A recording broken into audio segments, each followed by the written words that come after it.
एक कुत्ता जो 1 मिनट में 27 से 28 सांसें लेता है वो 10 से 12 साल तक जीता है। वहीं पर एक इंसान 1 मिनट में 14 से 15 सांसें लेता है, वह 80 से 100 साल जीता है। लेकिन वहीं पर एक कछुआ जो 1 मिनट में सिर्फ 5 से 6 सांस ही लेता है, वह 500 सालों तक जीता है। इससे स्पष्ट है कि जीव की सांसों की संख्या जितनी कम होती है वह उतनी ही लंबी आयु तक जी सकता है। इसी चीज को समझकर हमारे पूर्वजों ने सांसों की संख्या को कम और उसकी गहराई को ज्यादा करने के विज्ञान पर काम करना शुरू कर दिया था, क्योंकि वे समझ गए थे कि इंसान को जीने के लिए साल या महीने नहीं बल्कि एक निश्चित संख्या में सांसें मिलती है और सांसों के लेने की गति को कम करके उम्र को लंबा किया जा सकता है। लेकिन सांसों के धीमा और लंबा होने की ये गति प्राकृतिक रूप से होनी चाहिए। जब हम सांस लेते हैं तो वायु प्रत्यक्ष रूप से हमें 3-4 स्थानों पर ही महसूस होती है: कंठ, हृदय, फेफड़े और पेट। मस्तिष्क में गई हुई वायु का हमें पता ही नहीं चलता। कान और आंख में गई हुई वायु कभी कम ही पता चलता है। श्वसन तंत्र से भीतर गई वायु अनेकों प्रकार से विभाजित हो जाती है, जो अलग अलग क्षेत्र में जाकर अपना अपना कार्य करके पुनः भिन्न रूप में बाहर निकल आती है। ये सब इतनी जल्दी होता है कि हमें इसका पता ही नहीं चल पाता।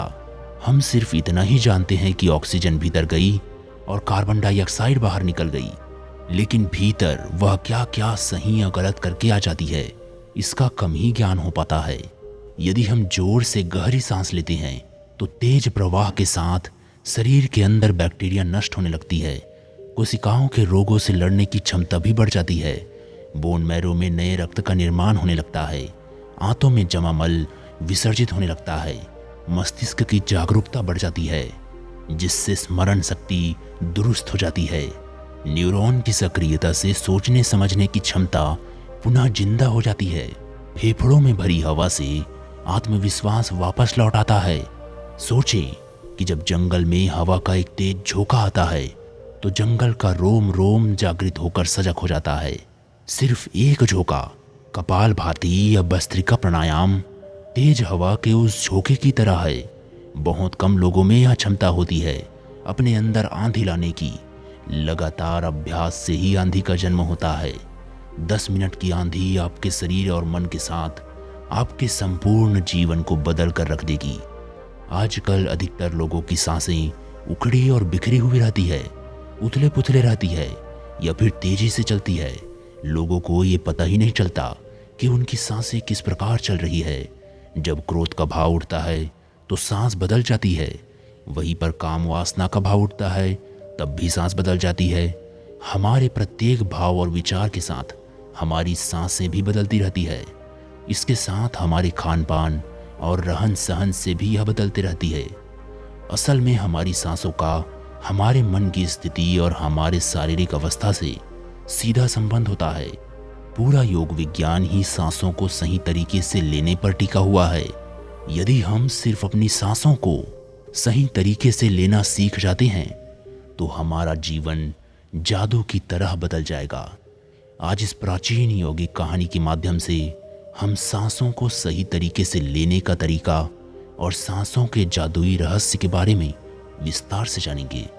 बहुत समय पहले की बात है। एक ऋषि अपने आश्रम में छात्रों को योग, ध्यान और प्राणायाम की शिक्षा दिया करते थे। ऋषि खुद भी एक योगी थे। उन्होंने कई वर्ष हिमालय के पहाड़ों पर साधना करते हुए बिताए थे, जहां पर उन्होंने बहुत से सूक्ष्म मानवीय आयामों को गहराई से समझा था। और अब वो अपने इसी अनुभव और ज्ञान को, जहां पर उन्होंने बहुत से सूक्ष्म मानवीय आयामों को गहराई से समझा था, और अब वो अपने इसी अनुभव और ज्ञान को शिष्यों के माध्यम से जन समूह तक पहुंचाना चाहते थे। एक दिन रात्रि के भोजन के पश्चात उनके आश्रम का सबसे बुद्धिमान और होनहार छात्र उनके पास आता है। छात्र के चेहरे को देखकर गुरु समझ गए कि उसके मन में कुछ प्रश्न उठ रहे हैं। गुरु के नजदीक पहुंचते ही छात्र ने उन्हें प्रणाम किया और कहा, गुरुदेव, मैं आपसे कुछ प्रश्न पूछना चाहता हूं। गुरु ने मुस्कुराते हुए कहा, मुझे मालूम है, ये तो मैं तुम्हारे चेहरे को ही देखकर समझ गया था। पूछो, क्या प्रश्न है तुम्हारे?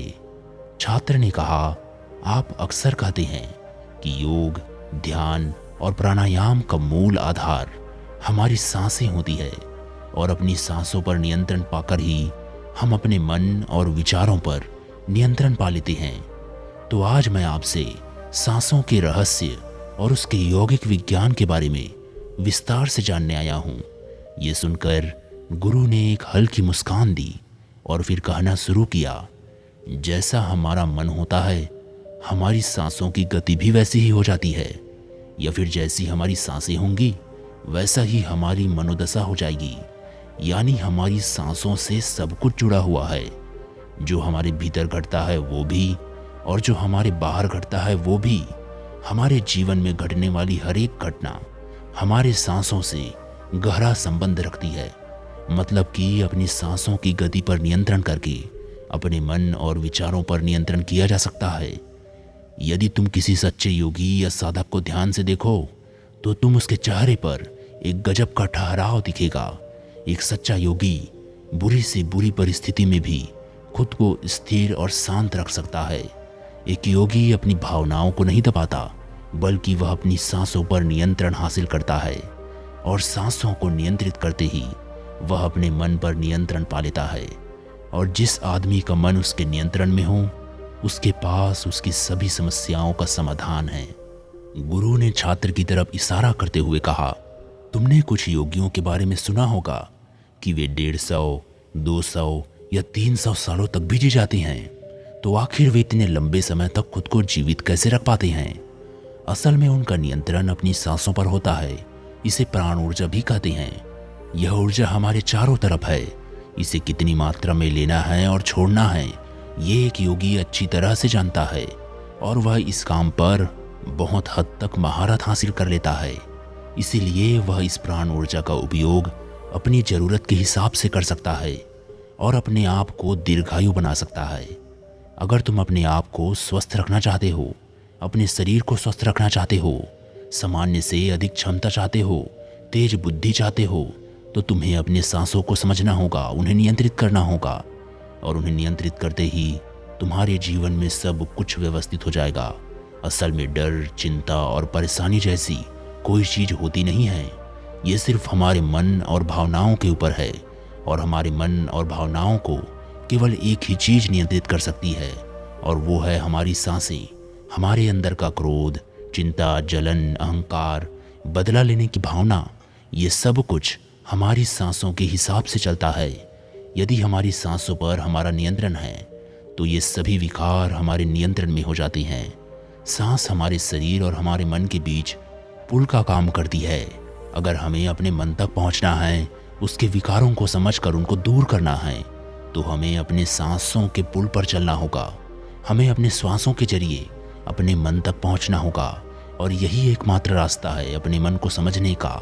अगर तुमने कभी किसी बच्चे को सोता हुआ देखा हो तो तुमने अनुभव किया होगा कि जब वह बच्चा अपना सांस अंदर लेता है तो उसका पेट फूलता है और जब वह सांस छोड़ता है तो उसका पेट पिचक जाता है।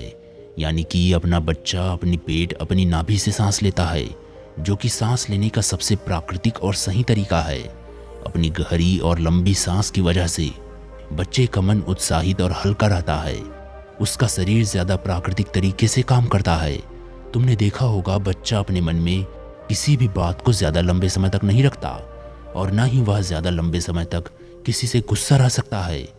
अगर उससे यदि डांट या मार भी दिया जाए तो कुछ समय बाद वह उसे भी भूलकर अपने खेल में मग्न हो जाता है।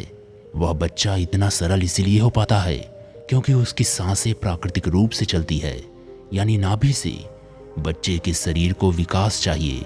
विकास के लिए ज़्यादा ऊर्जा और ज़्यादा ऊर्जा के लिए ज़्यादा लंबी सांसें चाहिए। इसीलिए प्रकृति ने उसे ज़्यादा लंबी सांसें दी है। हालांकि ये लंबी सांसें हर मनुष्य को दी गई है, लेकिन इंसान ने अपने जीवन में कुछ अप्राकृतिक परिवर्तन कर अपने सांसों को छोटा कर दिया है। वह अपने पेट की बजाय अपने सीने से सांस को लेता है। हम जितना छोटा सांस लेंगे उतना ही चिंता और परवाह से भरे होंगे। हमारी सांसें जितनी लंबी और गहरी होगी हम उतने ही खुश और शांत होंगे। गुरु ने आगे कहा कि एक आदमी 1 मिनट में 14 से 15 सांसें लेता है। सांस का सीधा संबंध हमारे मन की स्थिति और हमारे शारीरिक कंपन से है। यदि 1 मिनट में ले जाने वाली सांसों की संख्या 11 से नीचे आ जाए तो हम अपने आसपास होने वाली कई कंपनों को समझना शुरू कर देंगे, यानी जानवरों की आवाज़ें हमारे लिए स्पष्ट हो जाएंगी। तुमने सुना होगा कि शेर और बाघ जैसे खूंखार जानवर में कुछ योगियों के सामने आते ही पालतू बिल्ली की तरह व्यवहार करने लगते हैं। ऐसा इसीलिए हो पाता है क्योंकि उन योगियों ने अपनी सांसों की संख्या को कम करके जानवरों की आवाज़ों, उनकी भावनाओं और उनके कंपन के साथ एक संवाद स्थापित कर दिया है। अगर 1 मिनट में ली जाने वाली सांसों की संख्या 9 से कम हो जाए तो पेड़ और वनस्पति जो कार्य कर रहे हैं उन्हें समझना हमारे लिए आसान हो जाएगा। अगर हमारी सांसें 1 मिनट में 6 से कम हो जाती है तो बेजान चीज़ें कैसे काम करती है ये समझना हमारे लिए आसान हो जाएगा। बेजान चीज़ों के कंपन और उनसे जुड़ी दुनिया हमारे लिए स्पष्ट हो जाती है। दूसरे शब्दों में कहा जाए तो ब्रह्मांड की प्रकृति समझी जा सकती है और ऐसी स्थिति पर पहुंचकर ही बहुत से योगी और ऋषि मुनि ब्रह्मांड के रहस्य और उनमें घटने वाली घटनाओं की भविष्यवाणी कर देते हैं। हमारा शरीर जितना स्थिर होगा हम उतनी ही कम सांसें लेंगे। अगर आप अपने पूरे शरीर को स्थिरता के एक निश्चित स्तर पर ले जाएं और बहुत तेज सांस ना लें तो हमारा बोध बढ़ता चला जाता है। दोस्तों, योग विज्ञान के अनुसार एक साधक अपनी सांसों पर नियंत्रण करके ऐसी बहुत सी चीजें कर सकता है जो साधारण इंसान के जीवन से परे है। यौगिक परंपरा में तो ये भी कहा जाता है कि अपनी सांसों को घंटों तक रोककर एक आदमी एक नए मानवीय आयामों का अनुभव कर सकता है। ऐसी बहुत सी बीमारियां जो जानलेवा हो सकती है या जिनका कोई इलाज नहीं है, उन्हें केवल अपने मन और दिमाग पर नियंत्रण रखकर ठीक किया जा सकता है। अपनी सांसों पर नियंत्रण करके व्यक्ति एक ऐसे मानसिक स्थिति तक पहुंच जाता है जहां जीवन में आने वाली उतार चढ़ाव उसे परेशान नहीं कर सकेगी। कुछ लोगों को यह बातें कहानी लग सकती है क्योंकि आमतौर पर लोग ऐसा नहीं करते हैं और कोई भी चीज़ जिस पर उन्हें यकीन नहीं होता उसे अंधविश्वास कहकर नकार दिया जाता है। लेकिन पुराने यौगिक परंपराओं का पालन करने वाले लोग ऐसी बातों का दावा करते हैं। उन्हीं लोगों में से एक है स्वामी रामा। स्वामी रामा हिमालय की गुफाओं में रहा करते थे। उन्होंने बचपन से ही योग की प्रणाली का अभ्यास शुरू कर दिया था। 1970 में स्वामी रामा एक अमेरिकन रिसर्च लेबोरेटरी में गए।